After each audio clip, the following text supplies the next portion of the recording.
Greetings and welcome to the Dr. J Vlog series. It is Sunday, July 27th, 2025, and on Sundays we talk about the purpose and meaning of life.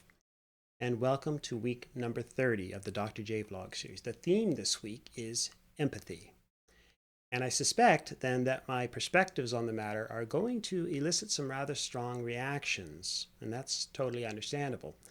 Because to be empathetic requires us to do something that at times might seem rather uncomfortable or almost counterintuitive.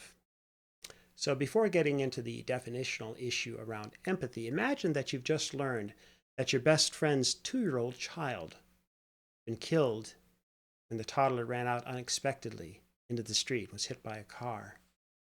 How would you feel? I mean, that would be absolutely devastating, right? Who among us wouldn't feel that deep sense of compassion and empathy for your friend and their devastating loss? And I actually know of an example where that happened, not a personal close friend of mine, but somebody that I did know, and that is actually literally what happened to them.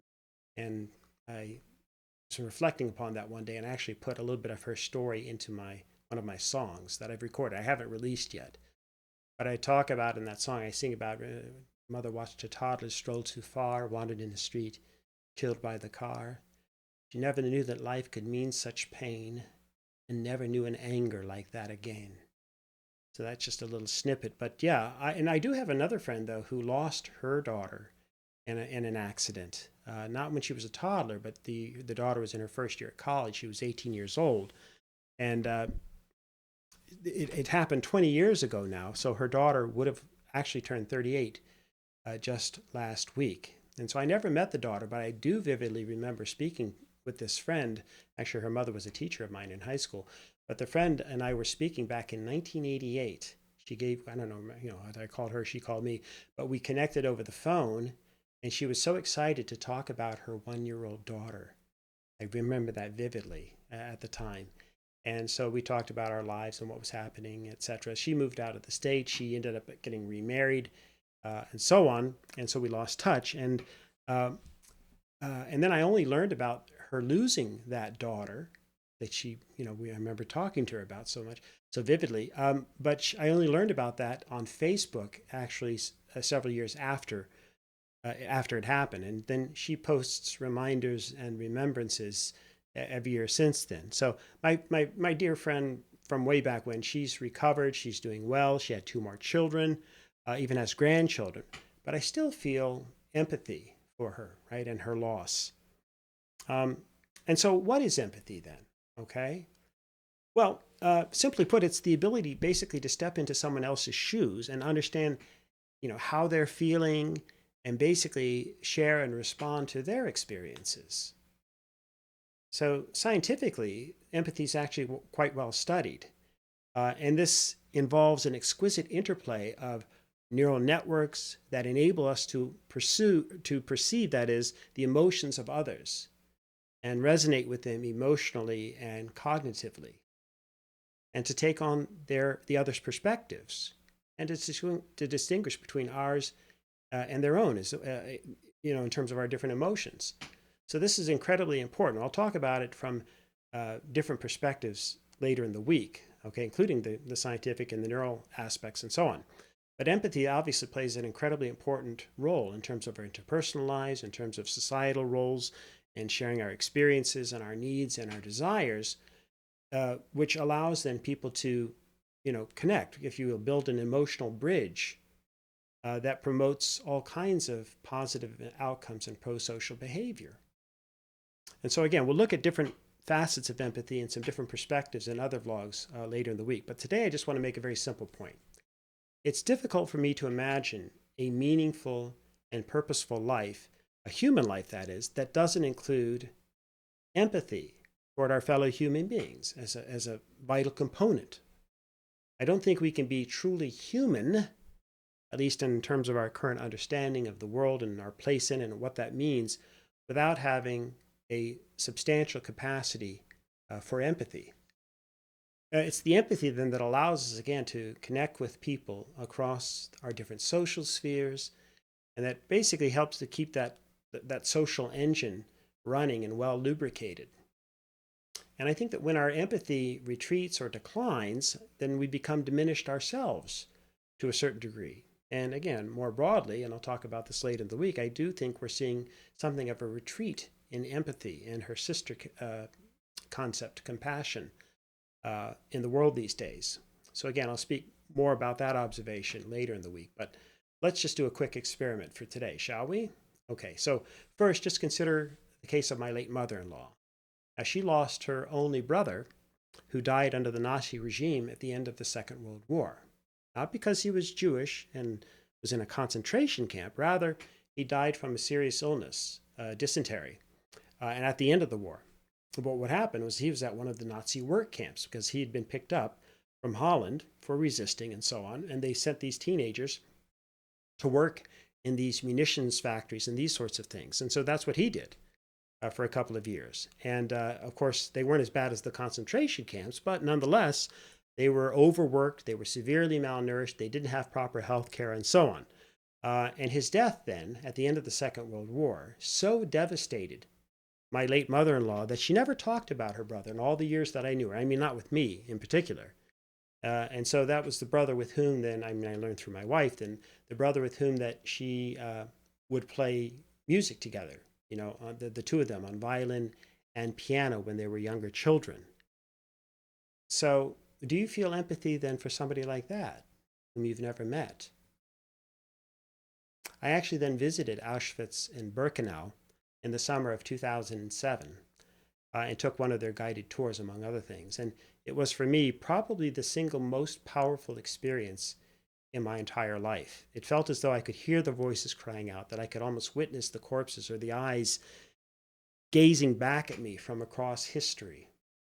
And just what unimaginable pain and suffering that the people in those concentration camps endured. Not to mention the daily indignities of their living conditions and just going to the bathroom. And you have to see it to believe it, but I'm sure you can well imagine. And then for that matter, what about just, again, a little bit more closer to home for some of us at least, think about the 2,400 plus people who died at Pearl Harbor on that single day, on December 7th, 1941. I visited the USS Arizona Memorial back in 2015, and I paid my respects, and I was thinking as well about my own father who fought in the Second World War in a very different theater, but nonetheless, right? And I was just imagining what those people must have gone through in their experiences back in the day. And then for that matter, even further afield, what about Keiko Ogura? Who's that? Not somebody that I knew, but it's somebody literally I just read about this past week in my monthly subscription to the Atlantic Monthly. She's 87 now, but she was just 8 years old when the first atomic bomb was dropped, little boy, on Hiroshima on August 6th, 1945. So yeah, it's coming up on the 80th anniversary, shall we say. She was playing near her house when the bomb was dropped, and when she saw that white flash that made its appearance, and then the force of the shock wave, even though she was a mile and a half away, the force of the shock wave knocked her to the ground, knocked her unconscious. Now, she survived, obviously, but about 20,000 children died or lost their lives immediately or almost immediately. Not to mention, you know, older folks, but I'm just mentioning the 20,000 children. Again, not one or two, not the 116 children who died in the Aberfan mudslide in Wales on October 21st, 1966, or pick another tragedy. We're talking about more than 20,000. And then Keiko's brother as well died later of cancer from radiation. Yes, Dr. Jays, obviously there are countless tragedies that have been recorded throughout human history. And that includes all kinds of natural disasters too, right? From go all the way back to the devastating earthquake at Mount Vesuvius in Pompeii in 79 to the 2011 earthquake and tsunami in Japan, which killed, I think, more than 18,000 people as well. I mean, I'm again, amongst countless other natural disasters. But here's the point today. Ask yourself, do you feel empathy and compassion for the victims of these tragedies, wherever and whenever they might have been? Or do you find yourself immediately starting to intellectualize the events, maybe thinking about the broader social context? Do you find yourself turning to your understanding of history and politics and thinking about why events unfolded as they did? Or for that matter, do you find it best just not to think about these tragedies altogether? I mean, on a day-to-day basis, let's be real, we have to live our own lives. We live in our own spaces and places and in our own time. And we can't control what happened, obviously, in the past, and nor for that matter, can we do all that much to affect what's happening in the present, at least beyond the immediacy of our own lived experiences. So let's continue with our little experiment, shall we? So I just want to look at these conditions now, first in the United States. Give this some thought. The United States is one of the most prosperous nations in the world. Despite this, however, millions of Americans wrestle with the challenge of hunger, uncertain from where their next meal will come.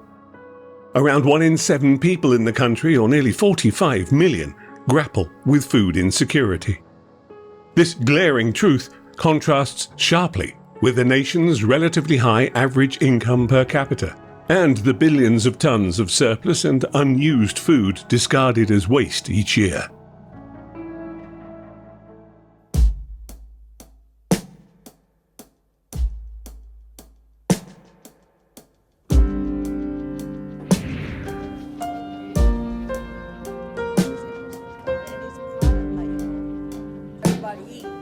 Every day at noon, George Brown comes to this church to have his meal.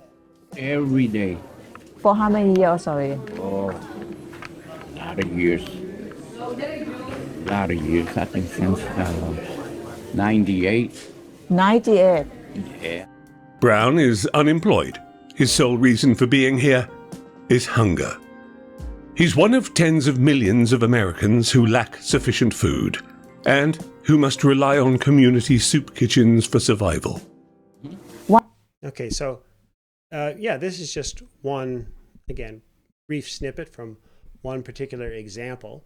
Are you coming? But I want to point out that this is a kind of a more universal problem, shall we say, okay? Again, not just in terms of the United States. Let's look at the case of Canada briefly as well, shall we? And let me switch up the screen here, don't mind. Welcome to Context. Okay, the numbers are staggering. You are serving 1.1 million people every month. So every month across Canada, we have 1.1 million visits to food banks across Canada. So all the food banks in Canada, we add up all the people going to the food banks each month in the month of March. And we had 1.1 million visits last March to food banks in Canada. That is 1 in 30. That is, look around you, you know somebody who has gone to a food bank. 1 in 30 people in Canada have had to use a food bank in the last month. Let's talk about who they are. That's correct. So, I mean, what's really, the numbers are not up dramatically from year over year. They're relatively flat, but who makes up that 1.1 million visits is really what's quite startling. Okay. First of all, almost half of them, so almost 48% of them are single adults living alone. And when you look at Canada, where we only have 28% of the population of single adults living alone. So single adults living alone are overrepresented when it comes to food bank use. And who are these individuals living alone? Let's talk about high risk to be single, it sounds high like. risk, because income. And as seniors, we're seeing a huge increase in the number of seniors using food banks in Canada. So 7% of the food bank visits were seniors, which we define as anyone over age 65. And it's the largest growing age group in our food bank use are seniors. Okay. Okay, so again, it's just, and this is just, we're first world countries, obviously thriving economies, high per capita incomes and so forth. But clearly the evidence points to, and again, we'll get more into some of these issues later in the week, but they point to the different problems with and the hunger and the food insecurity that so many people are experiencing, even in places like the United States and Canada. Do you feel empathy towards the hungry or the less fortunate in our countries? Does any of this affect your daily routines and the fundamental purpose and meaning in your own life? I'm not asking because I'm here to render judgments about you, or, in all honesty, these are the issues that, most of us don't really have to deal with ourselves personally. Again, we might know some people who are struggling. I do. Perhaps you do as well. And when I was younger, I was definitely more involved in the world hunger problem, for example. That was my big issue or cause, shall we say, back in the day. And I've actually, even as an adult, done some work with food banks. I've done research on behalf of food banks, done some public educational work, and so on. I've organized a couple of food drives in the past, and I volunteer. I've mentioned this before, it's no big thing, but I do once a month. I play guitar and I provide entertainment at the St. Joe's Cafe here locally in London, where we serve the less fortunate meals and that sort of thing, like you saw in the clip there in the US. So, other than that, but, again, I'll say that I don't do a whole lot these days. I'll occasionally donate, again, maybe you do as well, to an international relief organization or some kind of effort. But I spend most of the rest of my time in a vastly different world. Okay? And most of us do. But I still have a great deal of empathy for these folks, as I always have. Okay? And this is what I want to just emphasize a little bit further. Okay?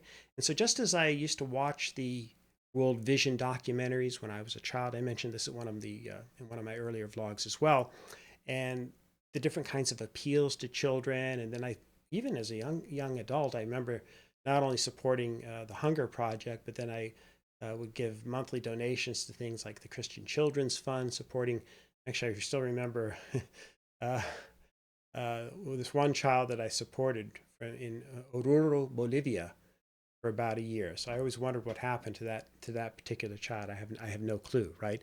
But yeah, there are all these different relief organizations and things that you can obviously continue to do. And then I still follow the news from time to time, not as much as I used to, but big things are happening in other places in the world, and you can't help but at least occasionally turn your attention, or you hear these stories about what's happening in other parts of the world. So here's just another couple of examples briefly, okay? Musab al-Dibs can't contain her emotion as she sits at her son's bedside in Al-Shifa Hospital in Gaza City. She's worried about his worsening condition.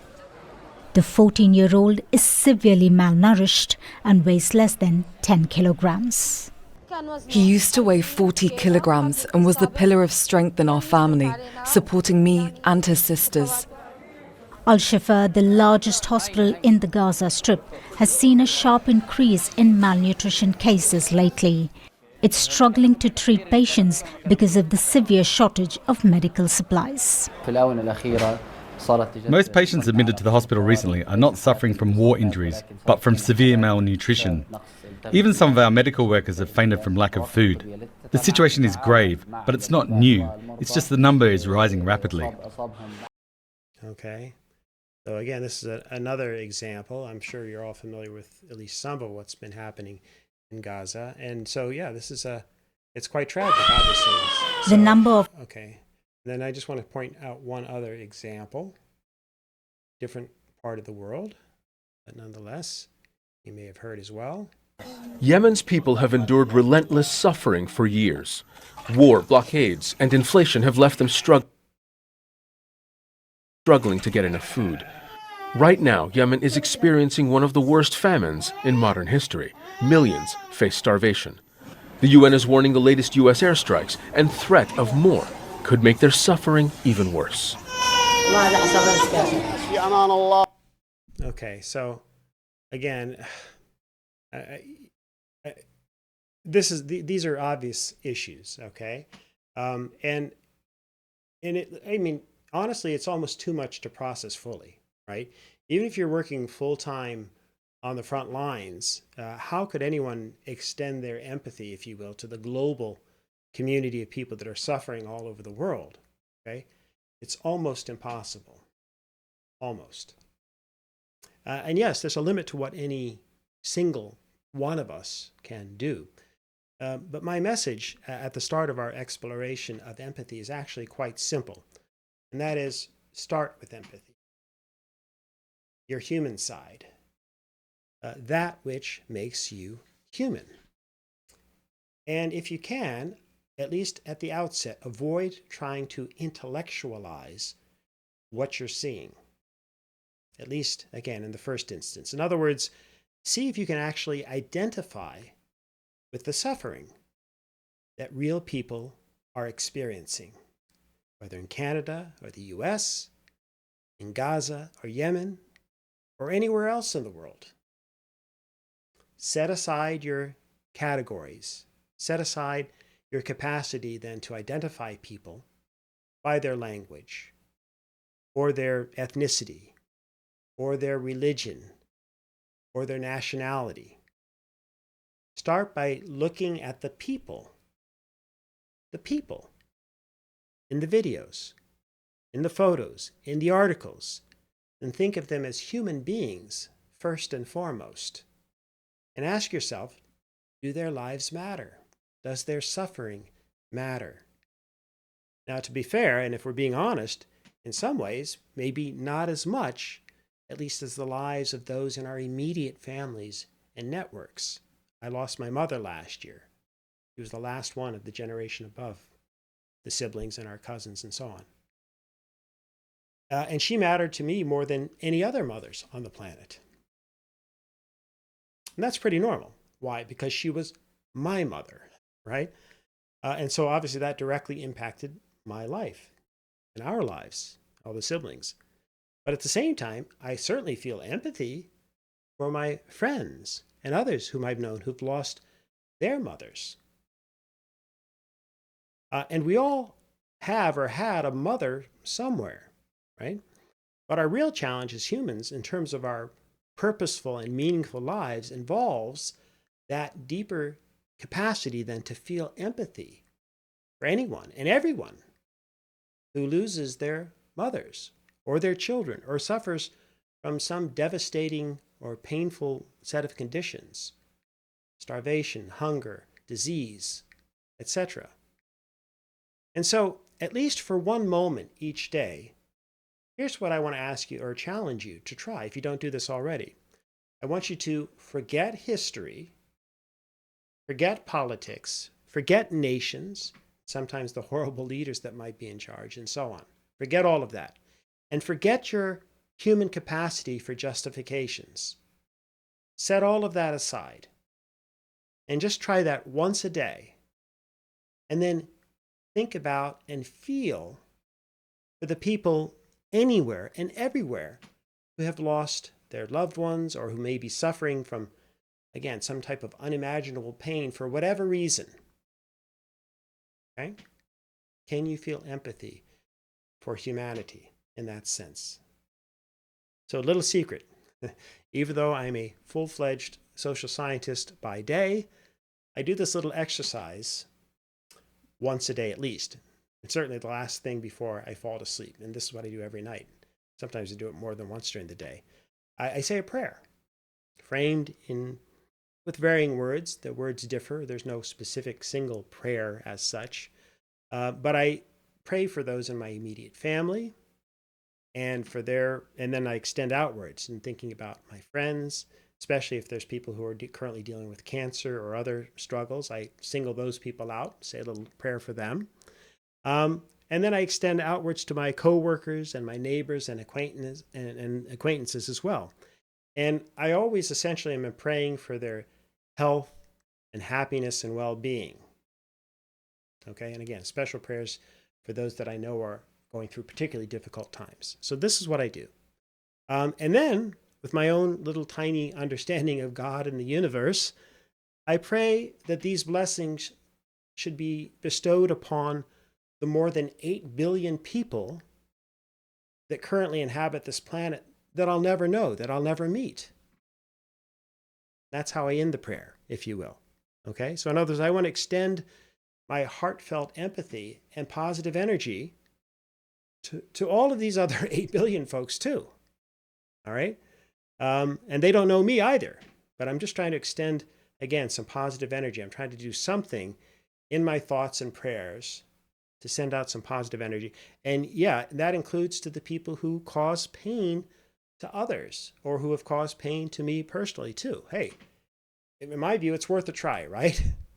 Not going to make things worse, at least, right? So, I mean, surely I can give humanity writ large at least 5 minutes of my time daily, right?